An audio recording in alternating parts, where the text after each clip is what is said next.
key visual element that we hadn't expected to get was actually the cape and the way the cape blows in the wind as he drives.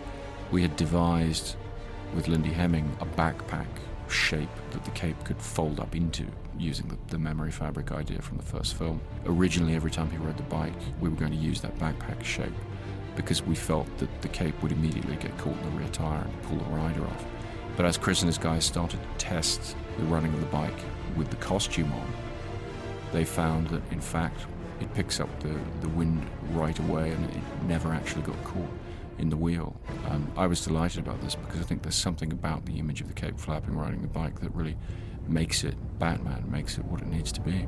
And we were able to get stunning footage of the Bat-Pod. Once again, we shot most of it off of the Ultimate Arms. We were able to swing the camera in front and behind, up and down, all around the Bat-Pod, and really get some stunning footage, particularly under lower whacker again. We photographed most of the Bat-Pod work in IMAX, too. So we had to stay pretty wide because it's long and the IMAX format is tall, and it's just stunning on camera, I think. It's a really sexy machine. For the motorbike part of the chase, we did a lot of footage mounting an IMAX camera to the front of a motorbike. Very unwieldy thing for the operator to drive, but we were able to get some really great shots following the Bat-Pod and really sort of going through the events of the chase with it. I think this kind of action, this kind of chase is most interesting when you're really feeling what the characters are feeling, you're really passing through the action subjectively.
Welcome to your first flying lesson.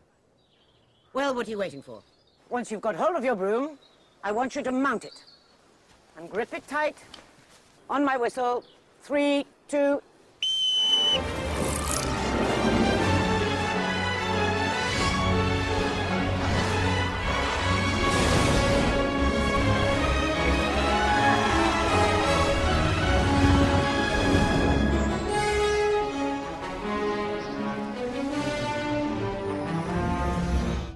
A lot of the flying sequences and dynamic movement sequences are shot using green screen and rig work. If we're working a flying sequence, we'll have the actors on a practical broom rig, and that will allow us to do a certain amount of movement, and we'll program the rig with our animation data so it looks like the actor's steering the broom and he's riding around. There's some pretty big rigs where these actors had to clamber up and get onto these brooms and fly around. And then we would later add atmosphere and environment behind them. We shot the characters individually from the right, correct camera angles with correct matching lighting to match the background plates that we shot on location. And then the two went together. The end result is it really looks like they're flying through that environment. They were all pretty good at it, all the kids who got up there, and I think it was fun. It was a fun thing to do, and I think that always helps. Takes 1, 2 and 3, they love it. Takes 4 and 5, They're getting a little bit tired and their bottom's probably a bit sore. It chafed a little bit after a few hours up there, but it works really well.